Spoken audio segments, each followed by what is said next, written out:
Hello everyone. आज हम लोग समझते हैं public policy meaning of public policy, लोक नीति।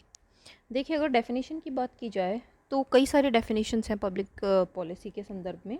अच्छा, ये जो टॉपिक है पब्लिक पॉलिसी का, ये पॉलिटिकल साइंस और पब्लिक एडमिनिस्ट्रेशन दोनों में ही बराबर का इम्पोर्टेंट है। क्योंकि पब्लिक पॉलिसी जो बनती है वो पॉलिटिकल साइंस और पब्लिक एडमिनिस्ट्रेशन दोनों ही उसमें इन्वॉल्व होते हैं। अभी हम लोग आगे देखेंगे कैसे। तो डेफिनेशन देखते हैं। थॉमस आर डाई ये कहते हैं कि जो पब्लिक पॉलिसी है, सरकार जो भी चूज़ करती है करने के लिए या ना करने के लिए, वो ही पब्लिक पॉलिसी होती है। मतलब सरकार की एक तरह से इच्छा आप कह सकते हो। अच्छा, इसमें क्या आता है फिर? रिचर्ड रोज, इनकी डेफिनेशन है कि पब्लिक पॉलिसी जो है ये एक निर्णय नहीं होता है, बल्कि ये एक एक कार्य करने का, एक क्रिया का या किसी एक गतिविधि का कोर्स या पैटर्न होता है। Public policy is not a decision, it is a course of action. मतलब जो समय समय पे लिए जाते हैं, करेक्ट, निर्णय लिए जाते हैं, वो पूरा एक जो पूरा का पूरा एक पैटर्न जो चलता है, जो क्रियाएं होती हैं, उसको इन्होंने पब्लिक पॉलिसी माना है। तो हम ये समझ सकते हैं कि जो पब्लिक पॉलिसी है, एक तरह से वो सरकारी निर्णय है, गवर्नमेंट डिसीजंस हैं। क्या करने के लिए, क्यों लिए जाते हैं? To achieve certain goals and objectives, कुछ उद्देश्यों की पूर्ति के लिए या कुछ जो एम निर्धारित किया गया है उसको प्राप्त करने के लिए जो निर्णय लिए जाते हैं वो पब्लिक पॉलिसी कहलाता है। करेक्ट। अभी जो पब्लिक पॉलिसी और जो गवर्नमेंटल डिसीजंस, इनमें ये जो शब्द हैं पॉलिसी और डिसीजन, क्या ये सेम होते हैं या अलग होते हैं? इसको भी हम लोग आगे अभी देखेंगे। उसके बाद फिर दोबारा से इस चीज़ को समझेंगे। अब देखिए, जब पब्लिक पॉलिसी या कोई भी नीति बनती है तो उसमें एजेंसीज कौन कौन इन्वॉल्व होती हैं? पॉलिटिकल एग्जीक्यूटिव, सबसे पहली बात सरकार, प्रधानमंत्री और उनका मंत्रिमंडल, करेक्ट। उसके बाद लेजिस्लेचर मतलब अगर केंद्र में देखें तो प्रेसिडेंट, लोकसभा, राज्यसभा। अगर राज्यों के अंदर देखें तो गवर्नर, लेजिस्लेटिव असेंबली, और जिन राज्यों में लेजिस्लेटिव काउंसिल है वहाँ की लेजिस्लेटिव काउंसिल। फिर ब्यूरोक्रेसी, नौकरशाही, आईएएस से लेके, और ब्यूरोक्रेसी को भी हम जैसे समझते हैं ना कि सब लोग भी आते हैं और जो क्लरिकल पोस्ट है वो सब भी आते हैं, या फिर सिर्फ ऊपर का जो गवर्नमेंट डिसीजन टेकर्स होते हैं वो आते हैं। तो अगर हम सभी को मान के चलें तो हम कह सकते हैं कि भारत देश के कैबिनेट सेक्रेटरी से लेके और गांव के एक सेक्रेटरी तक सब ब्यूरोक्रेसी के अंदर शामिल हैं।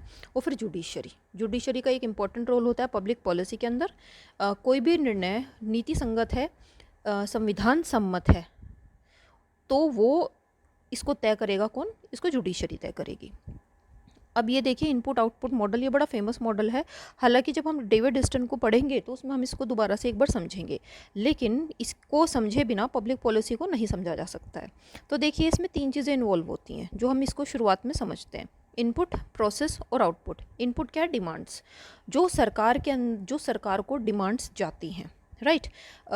मांगे जो हम समय समय पे सरकार से चाहते हैं कि सरकार को ये कार्य करना चाहिए। इसके साथ में कुछ प्रेशर ग्रुप्स होते हैं। समय समय पे जो प्रेशर ग्रुप्स किसी एक उद्देश्य की प्राप्ति करने के लिए प्रेशर ग्रुप बनते हैं और फिर ख़त्म हो जाते हैं। जैसे एनवायरमेंटल ग्रुप्स होते हैं। जैसे जब राइट टू इन्फॉर्मेशन आया था तो उसके पहले बहुत सारे राइट टू इन्फॉर्मेशन को लाने के लिए बहुत सारे प्रेशर ग्रुप्स बने थे। जैसे कि किसान आंदोलन हुआ, ये प्रेशर ग्रुप बने किसके लिए? कि बहुत सारे ग्रुप्स इकट्ठे हुए, प्रेशर ग्रुप्स, और इन्होंने सरकार पे एक दबाव बनाया कि उस नीति को वापस लिया जाए। तो ये भी एक डिमांड ही है, ठीक है। और इसके साथ में जो पॉलिटिकल पार्टीज़ होती हैं अलग अलग, वो अपना दोनों तरह से समझते हैं इस चीज़ को कि जो सत्ता में सरकारी दल है, सरकारी दल मतलब सरकार जिसकी है, उसका अपना मैनिफेस्टो, और साथ में जो अपोजिशन पार्टीज़ होती हैं जो समय समय पे लेजिस्लेचर के अंदर जो सरकार की कमियां हैं या सरकार के से जो जनता चाहती है उन मतलब मांगों को रखती है, वो भी इनपुट के तहत आता है।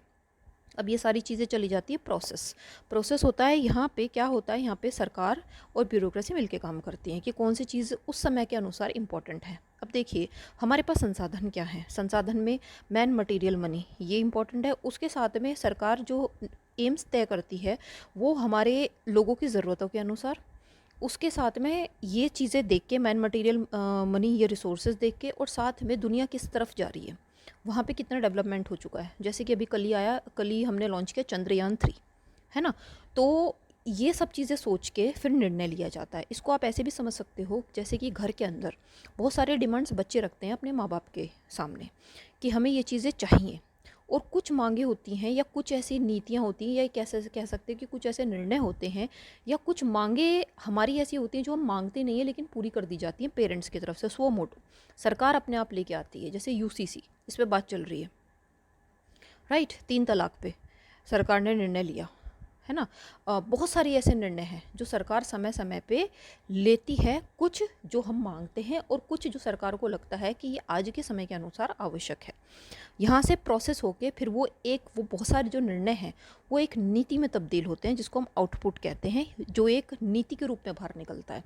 जैसे रूरल इलेक्ट्रिफिकेशन से संबंधित, जैसे स्वच्छता अभियान के अंदर भी बहुत सारे अलग अलग छोटे छोटे निर्णय लिए गए है ना।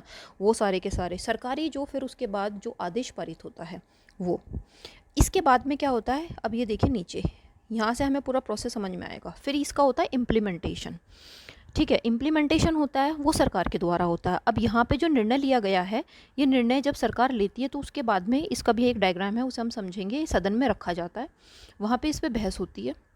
बहस होने के बाद फिर वो जब नीति में तब्दील हो जाता है, लोकसभा से पास, राज्यसभा से पास, या फिर पहले राज्यसभा से पास फिर लोकसभा से पास, और उसके बाद जब इस पर राष्ट्रपति जी हस्ताक्षर कर देते हैं तो वो जो बिल होता है वो एक्ट में तब्दील हो जाता है। और उसके बाद वो सरकार, और सरकार में कौन, जो मंत्री है और उसके साथ में उनकी जो पूरी ब्यूरोक्रेसी काम करती है, वो इसको इम्प्लीमेंट करती है, राइट।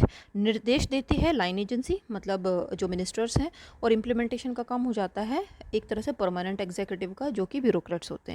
ये इसको इम्प्लीमेंट करते हैं। इसके साथ में एक दूसरी चीज़ होती है कि अगर वो जो निर्णय है उस पर कई बार क्या होता है कि जैसे सीएए हुआ, उस पर बहुत सारे दबाव बना, लेकिन सरकार ने उसे वापस एक तरीके से मतलब अभी नहीं लिया है, अलग तरह से उसको लागू भी धीरे धीरे किया जा रहा है।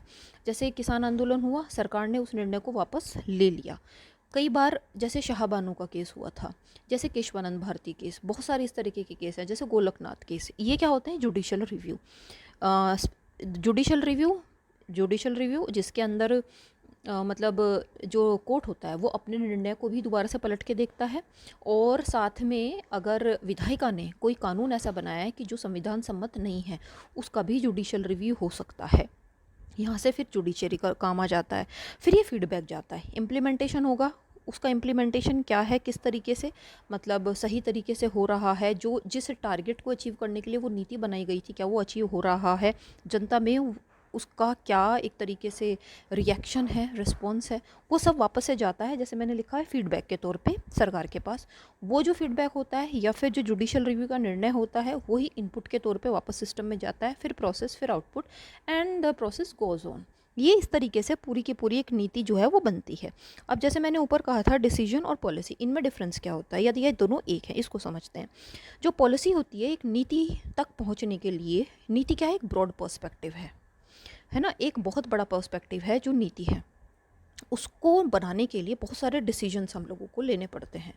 घर के अंदर भी ये होता है, घर बनाना है, लेकिन घर बनाने के साथ में आप जब घर बनाते हो तो उस घर बनाने के लिए आपको बहुत सारी चीज़ें इतने रहेंगे कहाँ पे, अगर इन केस आप मतलब अपने ही घर में रह रहे हो, आपको दूसरा लेना या रिनोवेट करवाना है या एक नया खरीदना है, बजट का तय करना, अपनी सारी की सारी पूरी एक तरह से लाइफ प्लान करनी, ये सब क्या होता है, छोटे छोटे निर्णय। कहीं के लिए एक हमने नीति निर्धारित कर ली, एक निर्णय लिया, क्या बड़ा निर्णय है वो, उसके लिए छोटे छोटे और निर्णय लिए जाते हैं। तो बड़ा निर्णय क्या है, वो नीति है, राइट। अब ये जो निर्णय होते हैं ये होते हैं दो तरीके से, program decisions and non program decisions. ये दोनों ही मिलके बनाते हैं पॉलिसी। इनको देखते हैं। अब देखिए प्रोग्राम डिसीजंस कौन से होते हैं, रूटीन, रेपिटेटिव, जैसे किसी को सुबह दुकान खोलनी है, बिल्कुल ये रेपिटेटिव हो गया। जैसे हम लोग 1971 का तो चुनाव ही इस आधार पे लड़ा गया, गरीबी हटाओ, ये है ना। और उसके बाद इसमें बहुत सारी चीज़ें ऐड करी गई, पीडीएस भी एक उसी का रूप है ना। और ये रूटीन होता है, हमें उसकी आदत पड़ जाती है, कोई भी काम करने की हमें आदत पड़ जाती है, वो होता है program decision. Non program decision होते हैं जो एक नोवल कंडीशन है। तो प्रोग्राम डिसीजन के लिए नीतियाँ जो बनी आ रही हैं, जैसे हम इसको बाद में देखेंगे, इंक्रीमेंटल डिसीजन मेकिंग जो होती है उसके अंदर, उसमें घटा बड़ा कर दिया जाता है। जैसे एमजी नरेगा आया, एमजी नरेगा हो गया, वो बंद नहीं हुआ है, वो चल रहा है। हाँ उसमें चेंज कर दिया कि गड्ढे भरने से अच्छा है कि आप उसको जो है एक उनसे क्वालिटेटिव वर्क करवाया जाए, तो वो चेंज हो गया थोड़ा सा। नॉन प्रोग्राम डिसीजंस होता है, ये न्यू और अनस्ट्रक्चर्ड होते हैं। ये एक नई कंडीशन है जो सरकार के सामने आई है। जैसे कि अभी बारिश हो रही है बहुत ज़्यादा, तो तूफ़ान आया, जल भराव हो गया कई जगह पे, जैसे बालासोर ट्रेन एक्सीडेंट हुआ, जैसे कोविड हुआ। ये सब क्या नोवल कंडीशन, इसमें पूरा ढांचा नया क्रिएट करना पड़ता है, नई तरीके की डिसीजन मेकिंग होती है, नई तरीके का पॉलिसी बनता है और पॉलिसी इंप्लीमेंटेशन होता है नई तरीके से। तो ये दोनों जो चीज़ें हैं, इसी तरीके से इन्हीं के आधार पर फिर नीति का निर्माण होता है। तो जो एम है वो है पॉलिसी, और पॉलिसी को प्राप्त करने के लिए कई सारे छोटे छोटे मैनी डिसीजंस लिए जाते हैं। और डिसीजन क्या होते हैं? चूजिंग बिटवीन ऑल्टरनेटिव्स, ये तो होता है। ये तो हर्बर्ट साइमन ने दिया है, ठीक है। तो हर्बर्ट साइमन को मैं भी पढ़ाऊंगी डिटेल में, एक अलग वीडियो बनाऊंगी। तो इसमें क्या है, बहुत सारे हम निर्णय कोई भी लेते हैं तो हम उसमें डिसाइड करते हैं, ऑल्टरनेटिव्स होते हैं, ऑल्टरनेटिव्स के हिसाब से फिर हम उनमें से एक चूज़ करते हैं और फिर उस पॉलिसी तक, उस एम तक हम पहुंचने की कोशिश करते हैं। अब देखिए, जो नीति है उसके कई सारे चरण हैं। सबसे पहला होता है पॉलिसी फॉर्मुलेशन। ये यहाँ से आता है, शुरुआत होती है, देखिए यहाँ से डिसीजन, और इसकी जो मैंने कही थी पब्लिक पॉलिसी, गवर्नमेंट डिसीजन, ठीक है। एक बड़ा डिसीजन, उसको प्राप्त करने के लिए छोटे छोटे डिसीजंस, ठीक है। और देखिए यहाँ से पॉलिसी फॉर्मुलेशन, ये जो इनपुट लिखा हुआ है यहाँ से पॉलिसी फॉर्मुलेशन स्टार्ट हो गया। इसको पूरे को एक शब्द हमने दे दिया पॉलिसी फॉर्मुलेशन का। एक नीति बनने जा रही है, इनपुट हो गया, डिमांड गई, कुछ जो डिमांड्स हैं जो मतलब क्रिएट नहीं है लेकिन सरकार उनको स्व मोटो अपने आप ही लेती है। उसके बाद उसकी एक तरह से इंटरप्रिटेशन, मतलब जैसे कि वो लोकसभा में या फिर राज्यसभा के पटल पे रखा गया, वहाँ पे उस पर पूरी उसकी सरकार व्याख्या करती है, उस पर क्वेश्चंस पूछे जाते हैं, उसके बाद वो पास होता है, ठीक है। पास होने के बाद फिर वो जो है राष्ट्रपति जी के पास जाता है, फिर वो उसको बिल जो है एक्ट में तब्दील हो जाता है।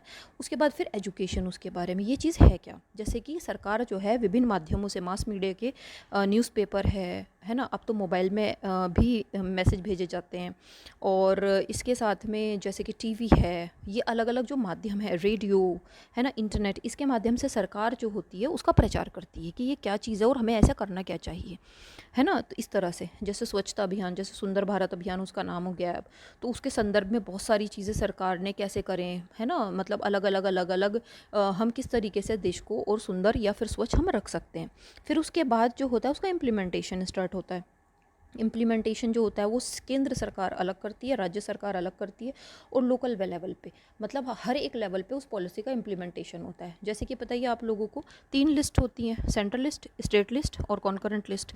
सेंट्रल लिस्ट में जो डिसीजन लिया जाएगा, जैसे कि NEP, सॉरी वो कॉन्करेंट का इशू है लेकिन सेंटर ने उस पर बना दिया है ना, NEP नई NEP 2020, उसका इम्प्लीमेंटेशन केंद्र सरकार अपने हिसाब से UGC के माध्यम से या अलग अलग जो कमीशंस बनते हैं उसके माध्यम से उसको इम्प्लीमेंट करती है। राज्य सरकार उसको अपने माध्यम से इम्प्लीमेंट करती है और वही चीज़ नीचे तक चली जाती है फिर, राइट। इसी तरीके से स्टेट अपनी कोई पॉलिसी बनाता है तो अपने राज्य के लिए, जैसे यूपी का स्टेट है तो वो अपने राज्य के लिए अपनी पॉलिसी बनाएगा, वो यूपी के अंदर ही, टेरिटरी के अंदर वो चीज़ जो है इम्प्लीमेंट होगी, और इसमें ब्यूरोक्रेसी इन्वॉल्व रहेगी। यही लोकल लेवल पे होता है, पॉलिसी ऊपर से लेकर नीचे तक जाती है। फिर उसके बाद उसकी मॉनिटरिंग होती है। मॉनिटरिंग के अंदर ये देखा जाता है, साथ के साथ में इम्प्लीमेंटेशन और मॉनिटरिंग ये साथ के साथ चलती है। मॉनिटरिंग मतलब एक्सपेंडिचर, उसका जो हमने खर्चा तय किया था क्या वो उसी खर्चे के अंदर हो रही है। रिसोर्सेज देखनी, है ना, मतलब मतलब जो हमारे संसाधन हैं क्या उनका सही तरीके से उपयोग हो रहा है। और उसके बाद टारगेट अचीवमेंट, क्या जिस उद्देश्य से उस नीति को लाया गया था क्या वो उद्देश्य पूरा हो रहा है। अगर इनमें घटा बढ़ा होता है तो उसका फीडबैक चला जाता है, वही होता है फिर पॉलिसी का इवैल्यूएशन होता है कि क्या सही है। लोग अपनी राय देते हैं। अब तो इस सोशल मीडिया इतना बड़ा माध्यम है कि हम किसी भी नीति के ऊपर, किसी भी सरकार के निर्णय के ऊपर, यहाँ तक कि समाज में जो भी चीज़ें चल रही हैं हम उसके ऊपर अपनी बेबाक अपनी राय प्रस्तुत करते हैं। तो सरकार उनका संज्ञान लेती है और उसी के आधार पे फिर फर्दर काम करती है। तो देखिए ये है ब्रॉड पर्सपेक्टिव में पब्लिक पॉलिसी और उसका अर्थ क्या होता है पब्लिक पॉलिसी का। तो आई होप आपको ये समझ में आ गया होगा अच्छे से। कोई क्वेश्चन हो तो आप पूछ सकते हैं कमेंट सेक्शन में, ठीक है। Thank you so much for watching and take care and happy reading.